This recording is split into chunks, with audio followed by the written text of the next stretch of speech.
Hello, everyone. My name is Khang, and welcome back to Cultivate Happiness, Master Life. Today, we're going to continue on reading Chapter 5, The Mother-in-Law and Daughter-in-Law in Harmony and Happiness. The Wise Man.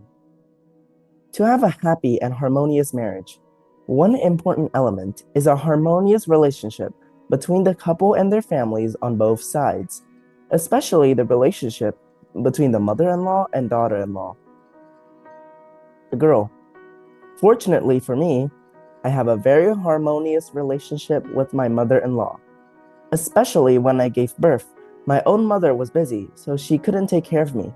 Only my mother-in-law was always there to help me and assist me. The baby would often fuss and cry, and mother would hold and soothe him. At night, whenever she heard the baby stirring, mother would always be the one to wake up and carry him. Mother would tell me, "You just rest and regain your strength to produce milk for the baby. Let me take care of the little things." For the baby's first 2 months, mother stayed up every night. Then in the morning, she would hurry to go shopping and prepare food for the family, buying herbs for me to bathe in or sewing pouches for me to place on my stomach so I could quickly regain my figure after giving birth. The Wise Man. Congratulations! In your opinion, is the blessing and good fortune you have due to your own cultivation, or did it come from your mother-in-law? The Girl. According to the formula of the origin of life, this is due to my own cultivation because I have planted good seeds in my mind. Firstly, I love my mother-in-law dearly. I always treat her like my own mother. I often chat and confide with her about where I go and what I do. I often always buy her gifts whenever I go out. I focus on things that can improve the relationship between the two of us. The Wise Man. That is because you have successfully applied the formula for building relationships. Let me explain it further. How to build intimate relationships with everyone. The Wise Man. There are many levels of relationships: acquaintance, familiarity, fondness, trust, and intimacy. First is the level of acquaintance, meaning when you know some information about someone. Next is the level of familiarity, when you know more information about them, when you feel happy being around someone. The relationship has reached the level of fondness. Feeling safe going along with someone shows the level of trust. An intimate relationship is when you feel fully trusting of that person. The level of relationships from low to high are acquaintance, familiarity, fondness, trust, and intimacy. The Wise Man. There is a relationship more intimate than hundreds or thousands of normal social relationships. Story of the billionaire father and son. There was a billionaire father and son. One day, when coming home from a party, the son saw his father watering plants and said, "Dad, we're rich, but I feel you live a very lonely life with few friends." The billionaire father smiled and asked, "Do you know many people?" Son, "Yes, I know many and have lots of close friends." Father, "I have very few close friends. My whole life, I've only had two intimate friends. One person I'm close with and another person I'm a bit close with." Son, "Your whole life, only that few friends? Your life must be boring." Father, "It's better to have your many friends. Dare to join my game to test the degree of relationship between you and your friends and me with my friends? If you win, from now on, you can freely do as you wish. If you lose, then you must follow my instructions." Son, "Okay." Father, let's create a scenario where you act as if you killed someone and have nowhere to turn. Try relying on your friends and see what happens. The son did as his father said. In bloody clothes, weapon in hand, he knocked on the doors of those friends he felt were willing to live and die for him. Disappointingly, no one accepted him. In that despair, his father suggested going to his half-chose friend's home. Shockingly, this friend immediately sheltered the son and contacted his father to resolve the situation. At his father's truly close friend's home, The whole family welcomed him and listened closely to his full account of events. Amazingly, they planned to contact the police, and the son of that family was willing to take responsibility for the crime. The billionaire's son was very touched and admired his father greatly. After the scenario concluded, the son said to his father, "You've won, Dad. I now understand what an intimate relationship is. I had misunderstood my social relationships. Your relationships are truly high quality. How could you build such intimate relationships?" Father, my half-close friend is a business partner. Initially, they met difficulties starting their own business. I was always willing to help without asking for any in return, and we continued partnering in relationship. My truly close friend and I met while at the mall shopping center. On my way to the parking garage to get my car, I saw a man being chased for help by a gang. I went to help and found out he owed them some money and couldn't pay, so the gang was trying to kill him. I paid his debt, then helped him find work and settle his life. I also connected him with a woman I helped through similar difficulty circumstances. Later, I supported their child education and development. They've also always stood shoulder to shoulder with me to conquer life's goals. They are always grateful and hope for chances to repay me, but haven't had the opportunity. In my social relationships, I always sincerely help and create value for people. When you help someone in a timely manner without expecting anything in return, that's the simple way to increase the degree of social relationships. Later, the billionaire's son became an excellent businessman and philanthropist. The girl. Father relationships are indeed very high quality. It is rare to have such intimate ties in today's society. The wise man. Rare but not non-existent. Importantly, do you want to build relationships to become that intimate? The girl. I want to understand more deeply the process of building relationships to become intimate. Can you guide me further? The wise man. To upgrade relationships to intimacy, first, you need to identify the level and degree of the relationships. Then think about upgrading. To see more clearly how to upgrade relationships, look at the diagram below. The wise man.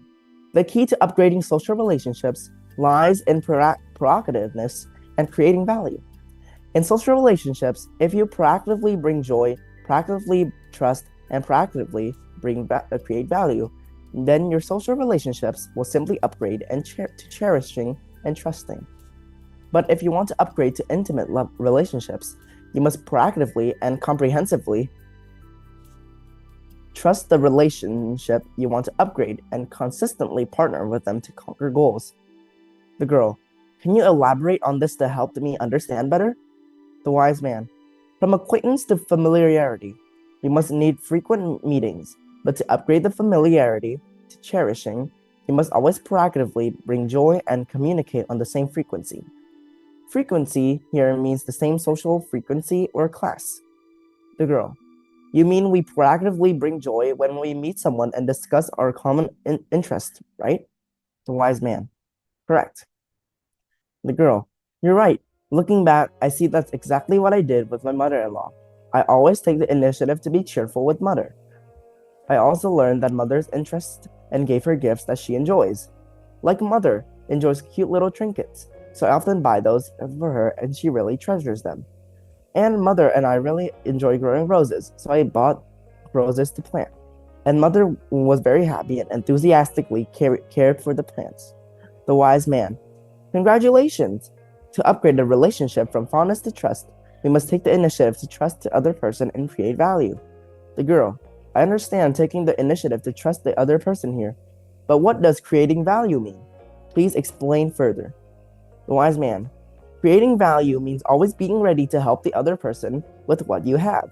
In other words, you create the means to give. I will share with you how to give thoughts to the 7 important giving practices of life. I will elaborate on it later.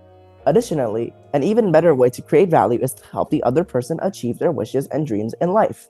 When you upgrade in relationships to the level of trust, it will help the other person feel safe when they are with you. The girl. Yes. The wise man. To upgrade from the level of trust to intimacy, we need to take care of the initiative to fully trust and go along with the same goals. The girl. Yes, I fully trust my mother-in-law. I confide anything joyful and sorrowful in life with her and always have a good faith in her, especially since mother and I share a goal of building a happy and harmonious family. The wise man. It is truly and simple to be harmonious in a relationship. We just need to understand the origins of life stem from within ourselves. Then always take the initiative with everyone in all situations. Take the initiative to be cheerful. Take the initiative to trust. Take the initiative to fully trust, and gradually we will have intimate relationships. The girl. Yes. The wise man. To make the mother-in-law and daughter-in-law relationship more harmonious, we need to remove the titles of mother-in-law or daughter-in-law and move towards embracing, treasuring, and being grateful for one another. Then the family will be more harmonious and happy. Compassion towards the mother-in-law. The girl. Yes, when we are no longer clinging to the behaviors of others, it will be easier to have compassion for each other, especially the mother-in-law. The wise man. Correct, because everything matters of people have emptiness. The issue lies on our own perception of those things.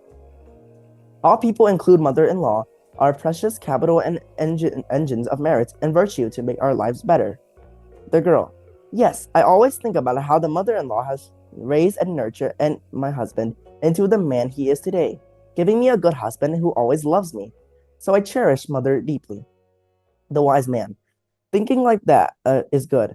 However, at some stages in life, the inner tendency of a woman to only be able to contain one person in her heart. So it is when a mother places her son fully in her heart instead of her husband. Then, when the son places his love and care into someone else, the mother cannot accept it. Thus, it is difficult for her to love the daughter-in-law. As the daughter-in-law yourself, you would need to understand and reconcile in such a case. However, if the mother-in-law deeply understands this principle, harmony in the children's marriage will not be an issue. The girl. Yes. The wise man. Aside from embracing the mother-in-law, you need to treasure and be grateful for her presence, because thanks to her existence in this life, her care and nurturing, you have the husband you do today. Appreciate and be grateful for the mother-in-law. The girl. I truly appreciate and am grateful to my mother-in-law, because mother has given me a good husband. Thanks to her, I have the happiness I do today.